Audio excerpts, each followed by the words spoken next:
Peter Pan, that's what they call me. I promise that you'll never be lonely. Peter Pan, that's what they call me. Hello friends, कैसे हैं आप लोग? आज हम लोग physical chemistry में start करेंगे सॉल्यूशन चैप्टर, जो बहुत ही इंपॉर्टेंट है। ठीक है, भाई स्टार्ट करते हैं हम लोग। सॉल्यूशन,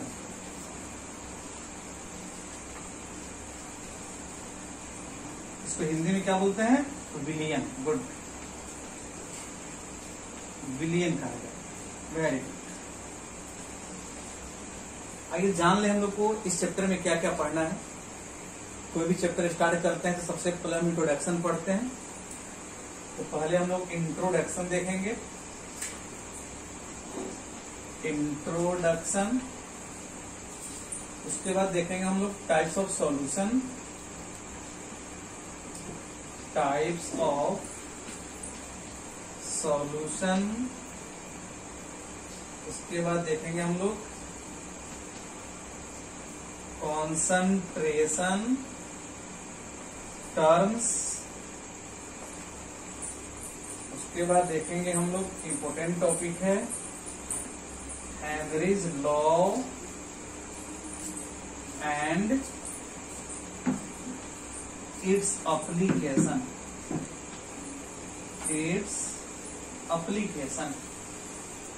उसके बाद देखेंगे हम लोग रावल्ड्स लॉ। इसी में देखेंगे हम लोग ideal and non ideal solution देखेंगे। और सबसे जो इंपॉर्टेंट टॉपिक है इस चैप्टर का वो है कॉलिगेटिव प्रॉपर्टी। Colligative properties. और लास्ट टॉपिक देखेंगे हम लोग एबनॉर्मल मॉलिक्यूलर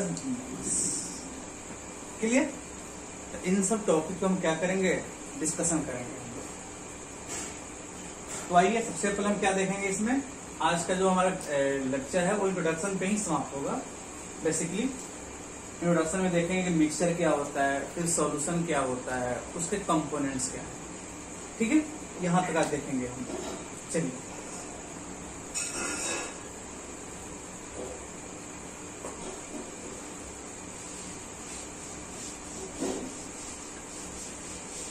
सबसे पहले इस चैप्टर को पढ़ने के लिए हम पढ़ेंगे मिक्सचर क्या होता है। मिक्सचर,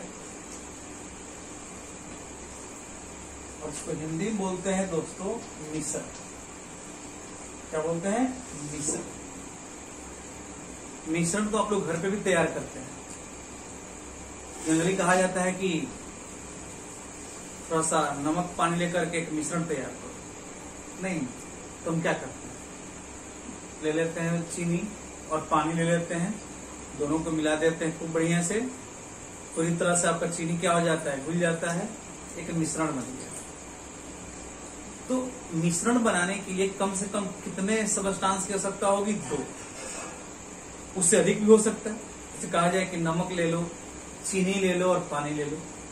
तो water, salt and water, sorry water, salt and sugar. तो वाटर यहां पे हो गया, शुगर हो गया और साल्ट हो गया। ये क्या हुआ? इसमें 3 सबस्टांस आ गए। तो कम से कम 2 से अधिक भी हो सकता है। क्लियर? बट जो भी सबस्टांस लेते हैं हम लोग मिक्सचर बनाने के लिए, उसमें उसका प्रोपोर्शन फिक्स नहीं होता। अगर 3 आदमी को कहा जाए कि आप शुगर का मिक्सचर बनाइए, शुगर और वाटर का, तो ये कोई जरूरी नहीं है कि सब लोग सेम ही प्रोपोर्शन दे। नहीं, किसी का भी कोई अनुपात हो सकता है उसके सबस्टांस का जो आप मिक्सिंग करते हैं। तो मतलब सबस्टांस जो लेते हैं उसका प्रोपोर्शन फिक्स नहीं है। क्लियर? तो हम इसका डिफिनेशन लिख सकते हैं यहाँ पे। a mixture is a material containing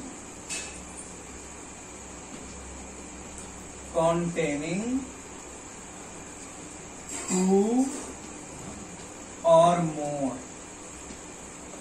substances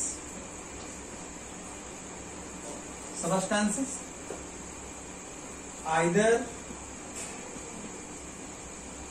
elements or compounds or both in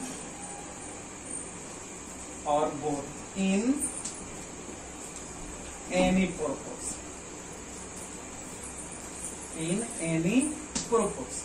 क्या कहा कि a mixture is a material containing two or more substances, either elements or compounds or both in any proportion.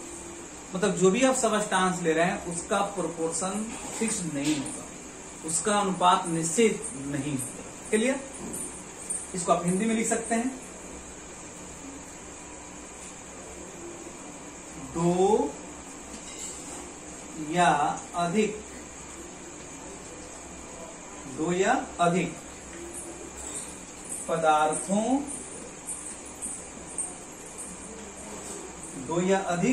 पदार्थों तत्वों या यौगिकों, या लिख सकते हैं हम लोग दोनों के किसी भी अनुपात में मिलने से निर्मित पदार्थ क्या मिश्रण कहलाता है। मिश्रण कहलाता है।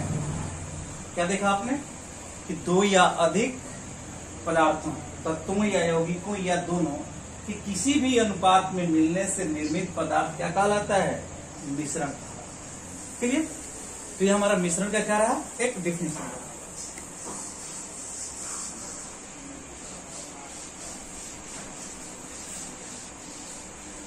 अब देखिए ये जो मिश्रण हम लोग का है ये दो टाइप का, मिक्सचर मतलब मिश्रण।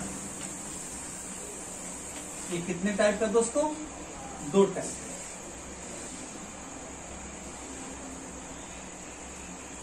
पहला आपका होमोजीनस,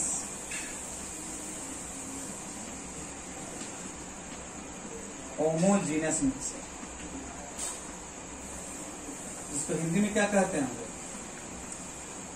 समांगी मिश्रण। समांगी मिश्रण हो गया। दूसरा क्या होता है? Heterogeneous mixture. क्लियर? जिसको बोलते हैं हम लोग वी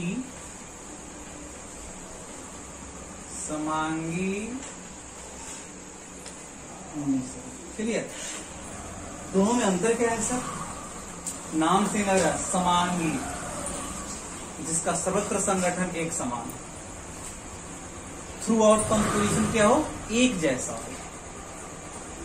बट अगर हम हेट्रोजीनस की बात करें तो इसका कंपोजिशन थ्रू आउट यूनिफॉर्मली नहीं होता है। मतलब इसका एक फेज जैसा दिखाई, एक फेज में होगा, बट यहाँ पे मोर देन वन फेजेस। जैसे 2 फेजेस कर ले, 3 फेजेस कर ले। यहाँ पे हम देख लें, अगर हम वाटर लें और उसमें शुगर को डाल दें और पूरी तरह से शुगर को डिजोल्व करके मिला दें उसमें, तो आप कुछ देर के बाद देखेंगे कि उसमें आपको शुगर नहीं दिखाई दे रहा। नहीं, नेक्ड आई तो छोड़ दीजिए, माइक्रोस्कोप से भी अब नहीं देख पाते। मतलब इसका संगठन एक जैसा है हर जगह।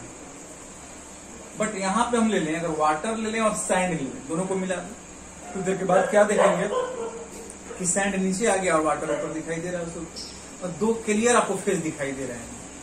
मतलब उसका कंपोजिशन यूनिफॉर्मली थ्रू आउट नहीं है।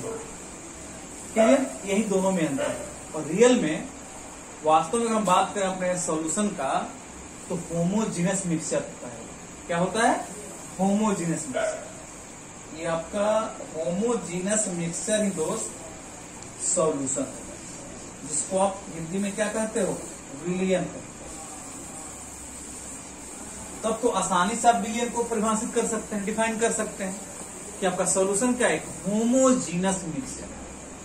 और मिक्सचर बनाने के लिए मिनिमम कितने कंपोनेंट, कितने सबस्टांस चाहिए? 2। तो हम लिख सकते हैं ए होमोजीनस मिक्सचर ऑफ 2 और more substances is known as solution. यानी कि 2 या अधिक पदार्थों का समांगी मिश्रण क्या कहलाता है? विलियन कहलाता है। क्लियर?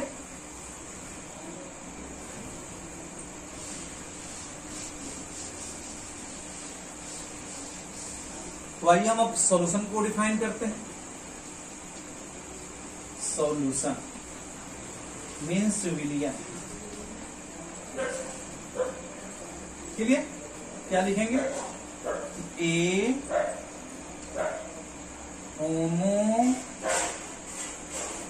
होमोजीनस मिक्सचर ऑफ 2 और more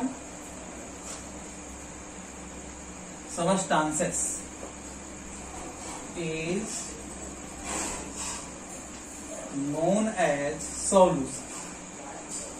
is known as solution। क्या कहा? कि a homogeneous mixture of 2 or more substances is known as solution। इसको हिंदी में लिख सकते हैं हम लोग कि 2 या अधिक पदार्थों का कौन मिश्रण? समांगी मिश्रण विलियन कहलाता है। विलियन कहलाता है। डिफाइन कर दीजिए। तो क्या जाने हम लोग विलियन के बारे में कि सॉल्यूशन क्या है हम लोग का? Homogeneous mixture. और मिनिमम कितने कंपोनेंट? 2 से अधिक भी हो सकता है। यानी कि 2 या अधिक पदार्थों का समांगी मिश्रण क्या कहलाता है? विलियन। ठीक है?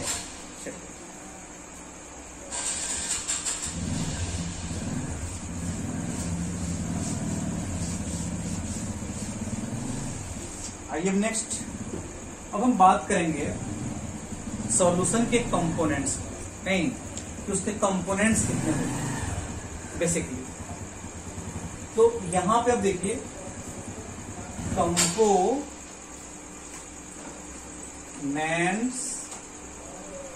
Of solution. हिंदी क्या हो जाएगा इसका? विलियन के अवयव। विलियन के अवयव। क्लियर? अगर हम कंपोनेंट्स ले रहे हैं इसके, कंपोनेंट्स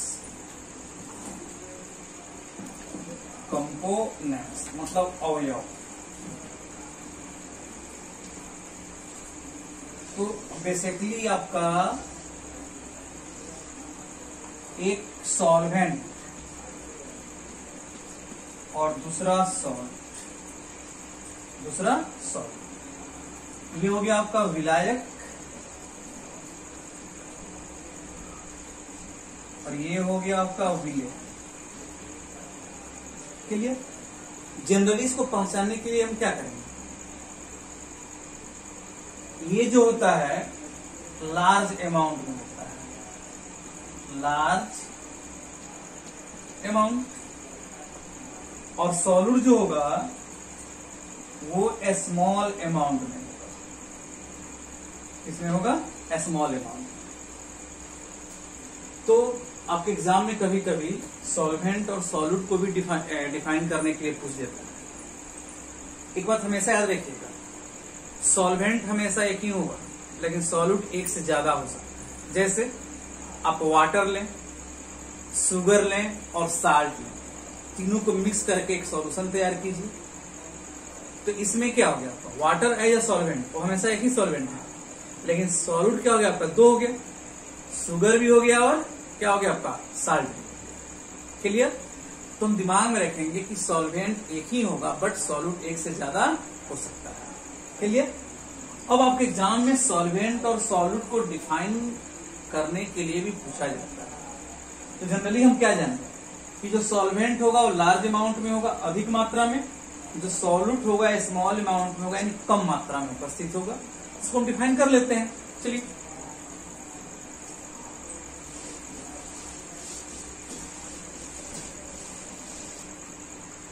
अब हम बात करेंगे सॉल्वेंट। इसको हिंदी में क्या बोलते हैं दोस्त, विलायक। तो जनरली आप क्या जान रहे हैं कि विलायक जो होते हैं सॉल्वेंट, वो अधिक मात्रा में होगा। तो हम लिख सकते हैं कि in solution, in solution. Clear? The component which is present in excess amount is known as solvent, is known as solvent। Clear? इसको हिंदी में लिख सकते हैं, विलयन में उपस्थित जो अवयव अधिक मात्रा में उपस्थित रहता है,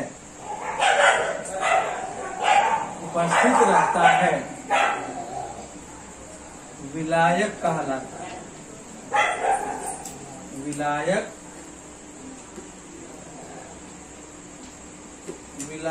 कहलाता है। क्लियर?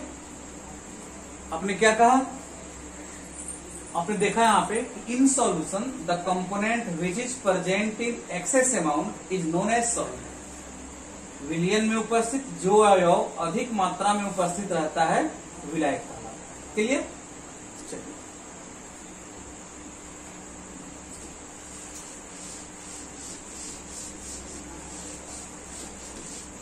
अब हम क्या ले लें, basically solute.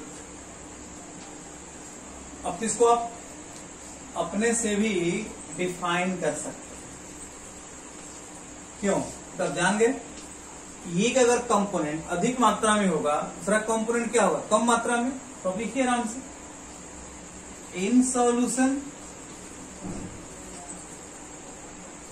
The component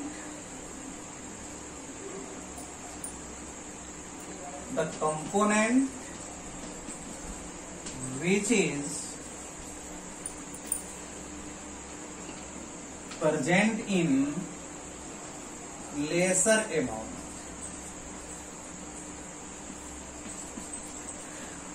is known as solute, is known as solute। इसको हिंदी में लिख सकते हैं कि विलयन में जो अवयव निम्न मात्रा में उपस्थित रहता है,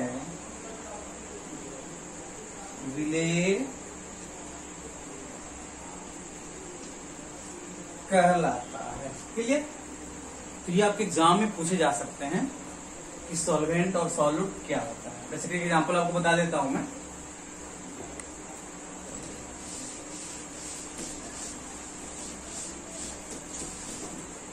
जैसे कि हमने बीकर लिया बेसिकली, और इसमें 250 ग्राम हमने ले लिया H2O ले लिए, और इसमें हम क्या कर रहे हैं 50 ग्राम शुगर ले रहे हैं और इसमें डिजोल्व कर लिया। अब यहां बना शुगर सॉल्यूशन। क्या बना आपका? Sugar solution. अब पूछा जाए इसमें सॉल्वेंट कौन होगा और सॉल्यूट कौन होगा। सी आपका लेसर अमाउंट में है, कम मात्रा में है, तो सॉल्यूट, और आपका ये क्या अधिक मात्रा में है तो क्या हो जाता है सॉल्यूट। क्लियर? तो आज का मैं अपना लेक्चर यही पे समाप्त करता हूं।